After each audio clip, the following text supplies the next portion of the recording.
This is the High School Crossfire. Welcome back. Second Frank, -4. Is the presence of drainage channels and other infrastructure in the city an indicator of the presence of the plan? Pardon? Is the presence of the drainage channels and other infrastructure in the city an indicator of the presence of the plan? I'll assume that to be a yes. Did the Nachivo Stadium exist even before the most recent planning? No. Clearly misinformed. Is Kampala the fastest growing city is Kampala among the fastest growing cities in Africa? No. Can development occur without a plan? No. If the population in the city was lower than it is currently, would encroachment on sensitive areas occur? Is there a continuous blockage of drainage channels due to excessive rubbish? Yes. Who is dropping this rubbish? Thank you. That's enough. Thank you. Don't have to add anything else. Thank you. Is it beyond? Is the dumping beyond control?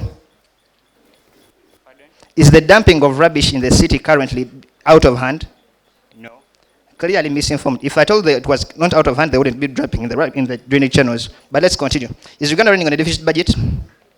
Yes. Can Uganda finance its budget? No. Is the population of Kampala increasing rapidly? Yes. Are the flood-prone areas in Kampala currently flooding?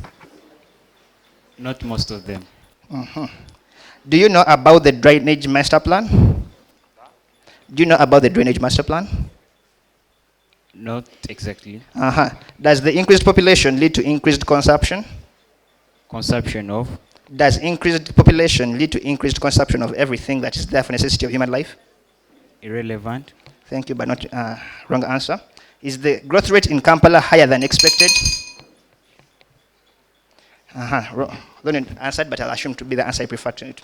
First of all, from the last question, I asked that, is the growth rate in Kampala higher than expected? Realize from my third speaker that the UBOS has an average annual growth rate of population in Kampala at 4.03. But realizing that between only 2023 and 2024, that the growth rate in Kampala city was at 5.61. What does this imply? This implies that the people who enter the city, the people who are using the city, the people who are using the resources in the city are actually higher than those that can be catered for, are higher than the people who can be planned for.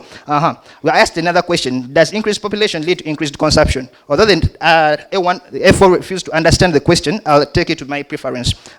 What does an increased population imply? An increased population will imply that there's an increased consumption of all the goods necessary for human life. Goods such as food, goods such as each and everything that a person would require, such as medical equipment and all the rest. Since there's an increased population in the city, there's an increased amount of rubbish being accumulated in the city due to the increased number of people. What does this imply? This implies that the excess rubbish that cannot be collected by the KCCA, that cannot be collected by the other bodies that have been that are partnering with the KCCA, cannot be done. And where does that rubbish end up in? It ends up in the drainage channels, which are supposed to clear water. But remember, these drainage channels were part of the drainage master plan, which was enacted by the KCCA in 2015. That implies that even team affirmative is clearly not informed about what they are supposed to present today. I ask them, are the flood-prone areas currently flooding? They answer a no. What does that mean? That means that the flood-prone areas are actually prevented from flooding because of what? Because the drainage master plan in those areas is working. And then they come and tell us that other areas which are not supposed to flood are the ones flooding. Why is that happening? Because because we are even realizing that is the industrial area. Since this is the industrial area, this is the area occupied by many people. Since it is occupied by many people, there's a lot of dumping, and therefore the drainage channels in these areas are supposed to be able to cope up, but since the people are many, it can't. Then I also continue and ask another question. Was Nachivo Stadium existing even before the most recent plans? Allow me not to observe protocol. Resolve. This House entirely blames the lack of urban planning for the increased flooding in Kampala city. My name is Aisigo Bashir from the team Affirmatives. Honorable, how are you? Very fine. Can you mitigate floods without an urban plan? No. You can't. Okay. I'll ask a question. Why does the country carry out population census? To plan for the country. Thank you very much. What do you consider when planning for the area? Ask again. What do you consider when planning for the area? Relevant question. Thank you very much. Does Ham Stadium provide residential services? Speak again. Does Ham Stadium provide residential services? You're expected to know the importance of the stadium at this stage. Has KCCA failed to collect the waste? Pardon?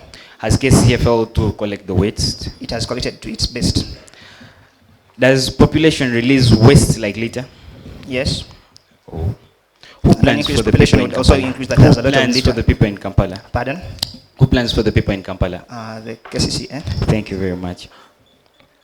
Between rainfall and floods, what occurs naturally? Both are natural occurrences. Between. So you are supposed to choose one. Please be specific with your questions. Ask better questions next time. Okay. Thank you very much. You can take your seat. Thank you.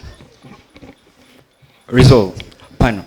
I asked them a question. Who plans for Kampala?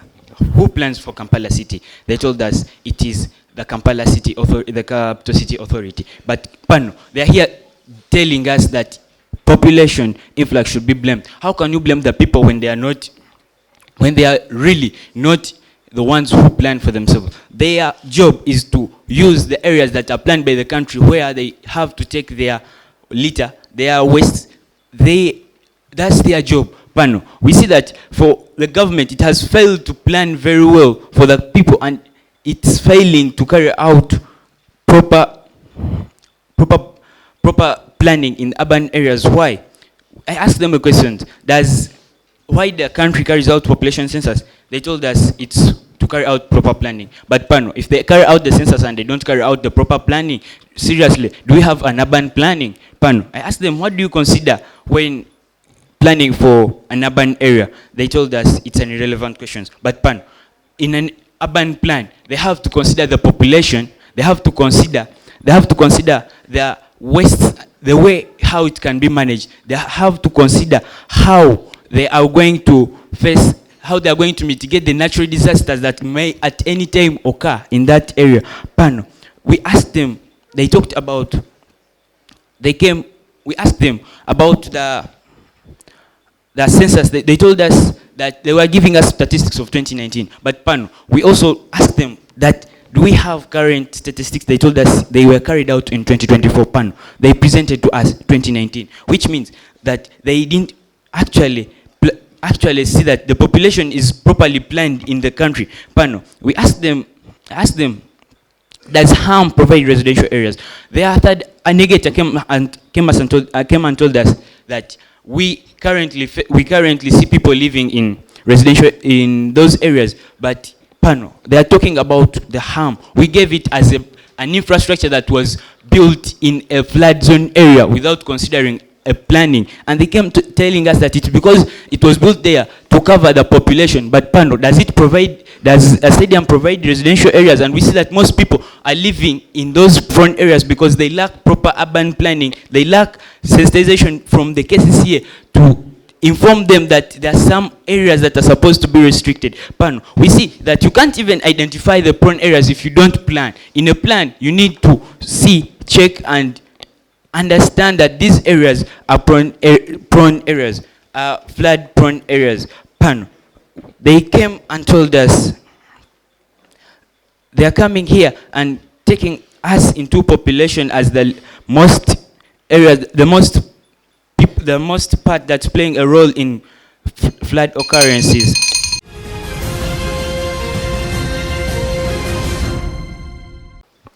Yeah, I want to begin by appreciating both Team Affirmative and Team Negative, and I want to welcome you back from such a good spirited round. Appreciation to Negator 1, appreciation to Affirma 2. To start with, Negator 4, it is not you who has the discretion to consider a question to be relevant or irrelevant. Your role is to answer the question that you have been asked. At one of the questions you consider to be relevant, they asked you what a planning authority looks at before they do the planning, and you considered it to be relevant. Really? Is it irrelevant to your case? Yet for you are considering that there is actually proper planning. That is totally wrong. So in most cases, when you ask the question, answer the question the way it is. Let the judges now have the discretion of considering it to be relevant or irrelevant. Now, this was a resolution that was looking at the blaming factor for the increased flooding within Kampala City. Team Affirmative put the blame on the lack of planning, and then Team Negative came up with an alternative. Team Affirmative, next time, from your first speech, if we are talking about planning, you need to give us bodies that are in charge of the planning, meaning Team Negative does not need to first ask you which bodies are concerned to do the planning, then we hear them in the subsequent speeches. As a first speaker, when you come, you fully establish your burden of proof. It starts with the first speaker by telling us if you're talking about urban planning within Kampala as a city, then what are the bodies that are in charge? Then tell us how those bodies have specifically failed. So you don't need to wait for Team Negative to first ask you for the same, okay? Secondly, Team Negative came up with an alternative which was looking at the high, maybe the high population and whatsoever. Now, Team Negative, that was a good alternative, but I would just advise you on another day. Okay, that is a fair alternative. On another day, never give an alternative that can easily be covered by what these people are talking about. This is what I'm saying. You talked of high population. Did you hear the question that started from that second speech? They told you, if actually you are saying, okay, now even to start with that, when a team comes up with a characterization of a keyword, it is always also advisable you come up with your own characterization. If you look at the definition they gave to lack, they say lack for us, we are not saying that there is no planning at all. Yes, the planning could be there, but the planning that is there is not adequate, or it is not to the standard at which it is meant to be. Now, when you come up with an alternative of high population or the growing population of the numbers of people, what do they tell you? That at the end of the day, as bodies that are in charge of planning, you are meant to plan for what is on right now and what is also going to come after. So now, if you say that people are growing, for example, you talked about the issue of disposal, you say, yes, people are poorly disposing the rubbish because of the increasing numbers and what? That's why they keep on asking you, so why don't you now go ahead and also plan for the increasing numbers? The second speaker asks a question, that we are talking about Kampala, which is a capital city. What do you expect to come of a capital city? It is automatically means that since it is the capital city, we are going to have higher numbers of people. So now, if we are going to have high numbers of people, why don't you do planning that is equitable to the high numbers of people? Now, if you also come and say that, yes, now, for example, we did the NDP plan, and then it catered for 2015, 2016, 2017, and because of the high numbers of people, it failed. That one goes back to what they are telling you, that you are only planning for what is on right now, and you're not planning for what is going to come in the future. You get? Then also there is a fallacy that comes from one of your speakers that actually talked about that there is actually proper drainage at the Queen's Tower. My dear one, the flooding that is happening at Queen's Tower is because of lack of proper planning. That is why there are actually no proper drainages at Queen's Tower. So that is a total fallacy that you could talk about. Max, I give you 16 for style, I give you 15. That's because of what happened in your fourth speech. I give you 28 for content, I give them 29. You don't need to wait for them to ask you who is in charge of the planning. So I give you 27, I give them 26, making a total of 71 for affirmative, a total of 70 for negative. So according to me, it's a win to Team Affirmative. Thank you so much. So for me, this was an interesting debate. You both did a very good job. So to begin with, let's begin with characterization. When Team Affirmative Team Affirmative comes up by telling us that at the end of the day it is the poor urban planning, then Team Negative comes up and tells us a high population, right? So we are going to look at the characterization of both things and we see if at all you both understood. I made my judgment of characterization and also of the understanding of each other's side of the story. So Team Affirmative comes up and I do believe Team Negative, I fault you because at a point you do not understand where they're coming from and you stick to your paper that you came with on how to rebut. They come up and they characterize urban planning by saying that they are not saying that there is a lack of availability of roads or of infrastructure or of those things. They come up and they tell you it is brought up by their first, second, and third, but very well by their first and third. They come up and they tell you that it is not the lack of resources or infrastructure that is present, but rather the effort of the planning authority to put up better planning. That no, it is not that Kampala lacks roads, it is not that Kampala lacks markets, but even the markets that are available are not good enough. But even these things that are available are not good enough. In the end, it is showing the poor urban planning. That is why you see that they come up and they start telling you that they're constructing things with an economic value attached to them. If they're saying that we are selling this to an investor, it is not going to have, there is not going to be an environmental impact assessment, there's not going to be all those things because and it goes back to poor planning. Now, Team Negative, you come up and you tell us that you're going to give us population, the increase in population. My first thought was, Just a side note, advice to you. On the other day, when you are given such a debate and your team negative once again, do not come up with a factor that can easily be swallowed up in the other factor. Come up with an extraneous factor that is totally unattached to this other factor that they're talking about. Because in the end, they ended up drawing you back to, you know what, you're telling us that the population has increased, but why shouldn't the National Planning Authority have why shouldn't it put the population in mind? Now moving on to the fourth speaker. Personally, for me, you did a very good job in your asking of the questions, but in reply, you did a very poor job. As a fourth speaker, the questions that they're asking you are to put loopholes into your entire team case. So when you go there and they ask you very relevant questions and you term them irrelevant, questions that were directly pointing to, even personally, because for me, that was one of the questions. When he asks you, does the Nativobo Stadium house people? That was a very key question to your entire team case. But the question draws back to what they were asking you. The problem is not the availability of the drainage systems, but have those drainage systems been able to fulfill the rationale as to why they were put up there. So in the very end, I gave team affirmative 15 and 15 for negative for style, 24 team affirmative for content, 25 team negative. You had more content than they did. Then 29 team affirmative for strategy and 26 team negative, totaling to 69 for team affirmative and 66 for team negative. Thank you, debaters, for the debate. Mine was going to be a very brief judgment, but I realized something strategic that we ought to learn. Characterization and understanding of resolution is very crucial as to whether we will win a debate or lose it.